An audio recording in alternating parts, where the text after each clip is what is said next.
Guess what happens when you do that? Their success, they become you, and they are helping the next one. And that's a beautiful thing. I think for most people in this room, certainly for myself and people that I work with, including Fotu, the greatest sense of satisfaction is to see somebody that you worked with, not just succeeding, but helping somebody else. There's something special about that. I promise you this, you will follow each other's careers. You will go on recruiting trips together, you will be at more camps together. You will read headlines about each other in the years to come. And you will look back on this time together as one of the better times in your life. Something special that was the beginning of something great. When you take the field tomorrow night, and you take it all, in those moments, in that moment, when the doubt creeps in, there are legions of sons of Oahu behind you. Not having that same moment, not having that experience that is unique to you, but part of it, because we wore the buff and blue. Those that have been stuck in that hole and have found their way out, jump back in that hole, and you help the next person.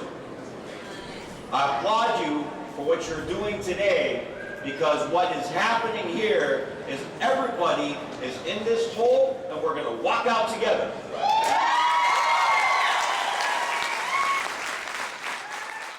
How many people are familiar with the Wright brothers? First to fly, okay? Their achievement was what?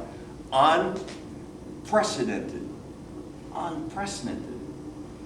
The beauty of this story, when the Wright brothers actually flew for the first time at Kitty Hawk, there were newspapers in the United States that would not report it. They would not report it because they could not believe that it actually happened. Okay? We're not far from the airport. You guys see jumbo jets flying back and forth from the yard out here.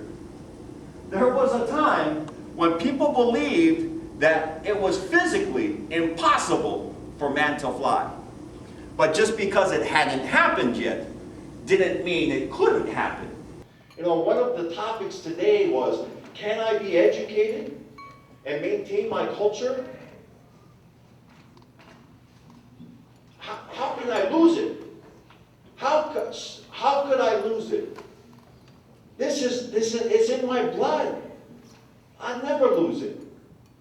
No matter what I do, I will never lose the fact that I'm Samoan. And I will bring it, instead of losing it in the process, I will bring it to everything that I do. I'm in class, and I'm teaching about the walls of Jericho. And so I'm up there, and I said, you know, you guys study today, okay? Who tore down the walls of Jericho? And the class kind of gave him this blank look. He said, Johnny, who tore down the walls of Jericho? And Johnny looks back at him and goes, I don't know. Well, it wasn't me. And my dad looks at him, what, wasn't you? What does that mean? I said, I don't know who did it, but I'm telling him it wasn't me. I said, you know what, Johnny, stay after class. I need to talk to you. So he brings Johnny after class. What do you mean it wasn't you? He said, I don't know who did it, but it wasn't me. I said, I'm going to call your mother. So he calls the mother. He says, I need you to come in. You know, I'm having problems with Johnny in class. So she comes in. And says, you know, I'm in class. I'm teaching about the walls of Jericho. And I said, who tore down the walls of Jericho? And Johnny says, it wasn't him. And the mother looks at my dad and says, if he says it wasn't him, it wasn't him. My father looks and says, I can't believe this lady. I'm going to call the husband. So makes the phone call to the father. Brings the father in the next day. Says, look, I don't know what to do here, but I'm teaching about the walls of Jericho. And I asked Johnny who tore down the walls of Jericho, and he said it wasn't him. And I bring in your wife. I said, Johnny said it wasn't him. And your wife says if he said wasn't him, wasn't him. And then the father's got this embarrassed look on his face, doesn't know what to do.